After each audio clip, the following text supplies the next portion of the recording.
তোমাকে দেখব বলে কতকাল আকাশ দেখিনি।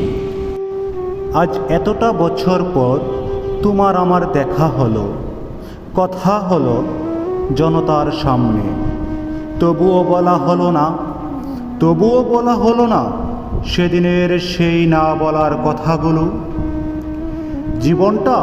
জীবনটা আগোছালোই রয়ে গেল, গুছাতে পারলাম না মনটাও। নিজেকে বোঝার শক্তি হারিয়ে ফেলেছি একদম। যেখানে তুমি নেই এত সব কেনই বা রবে? এতদিন পর এসে তাই মনে হলো আজ এতটা বছর পর হৃদয়টা নাড়া দিল, জেগে উঠল ঘুমন্ত মনটা। আজ এতটা বছর পর আমাদের দেখা হলো, কথা হলো, তবুও বলা হলো না